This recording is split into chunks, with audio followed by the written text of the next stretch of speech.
Review: Adrift is a woman versus nature tale for the MeToo era. This image, released by STX Films, shows Shailene Woodley in a scene from Adrift, STX Films via AP. Woman versus nature. It certainly has a ring to it, especially when woman wins. But there are too few such stories in our popular culture, and certainly on our movie screens. Enter Adrift, based on the harrowing, real-life story of Tammy Oldham, who sailed off on a romantic voyage from Tahiti to San Diego in 1983 with her fiancé, Richard Sharp, and ran into a brutal hurricane. Oldham wrote of the ordeal, 41 days on the open seas in a damaged 44-foot sailboat, in her book, Red Sky and Morning, and if you haven't read it yet, good, stop Googling and see the film first. You'll be glad you didn't know all the details beforehand. Off the bat, Adrift, by Icelandic action director Baltasar Kormákur, Everest, has several things going for it. First of all, Kormákur is a lifelong sailor, and he chose to film on the open ocean off Fiji, lending the proceedings an obvious visual urgency. Second, the story is simple and thrilling, because it's true. And third, Shailene Woodley, one of the most naturalistic young actresses working today, is hard not to root for in any film, and certainly here is Tammy, a relaxed California girl suddenly caught in an elemental battle to survive. Where the film could do better is in painting the characters with nuance and complexity. This is less necessary in the scenes on water. We have all the excitement we need there. But the scenes on land seem rather perfunctory, if still pleasing and romantic. Nothing wrong with watching two attractive, tanned young people fall in love. We begin with Tammy waking up after an obvious catastrophe, the boat practically destroyed. Stumbling around the wreckage, she comes to the devastating realization that Richard, Sam Claflin, the more experienced sailor of the two, is nowhere to be seen. Flashback to 5 months earlier, when Tammy arrives in Tahiti, a 23-year-old free spirit with no clear life plans.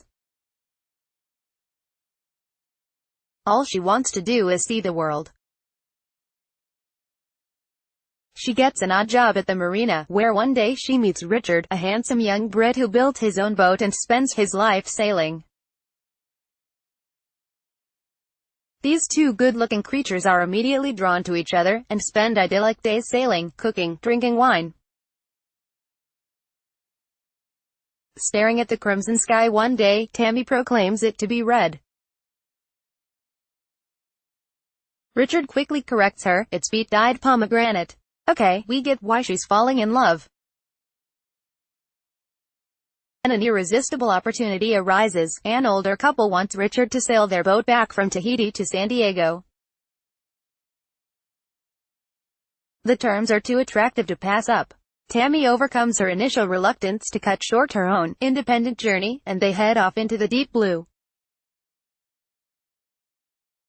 And then disaster strikes, and suddenly these exceedingly capable people seem helpless against the ferocity of nature.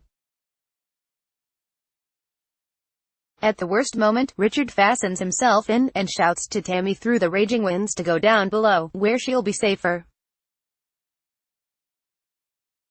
The action toggles back and forth between happy scenes on land, and the ordeal at sea, which show Tammy figuring out a way to stop the boat from sinking, then pulling a badly injured Richard from the waters and caring for his wounds while she tries to navigate, using nautical maps and her own desperate creativity.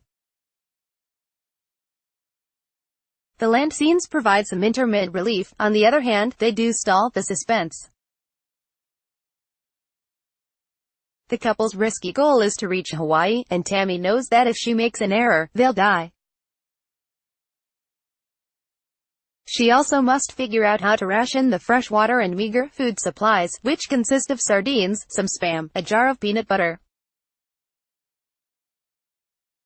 A committed vegetarian, she must cope with the reality that if she can't kill and eat fish, she probably won't make it. Woodley's honest, unfussy performance seems perfectly tailored to the script by Aaron Candle, Jordan Candle and David Branson Smith. Claflin makes Richard a dashing, sensitive romantic partner. The story is not complicated, nor does it need to be. Woman vs. Sea. Woman triumphs. An apt story for 2018. Adrift, an STX Entertainment release, is rated PG-13 by the Motion Picture Association of America, for injury images, peril, language, brief drug use, partial nudity and thematic elements. Running time, 120 minutes. 2.5 stars out of 4, MPAA definition of PG-13, parents strongly cautioned. Some material may be inappropriate for children under 13. ____ Follow Jocelyn Novick on Twitter at www.twitter.com/Jocelyn Novick. Copyright 2018 The Associated Press. All rights reserved. This material may not be published, broadcast, written or redistributed. Advertiser content.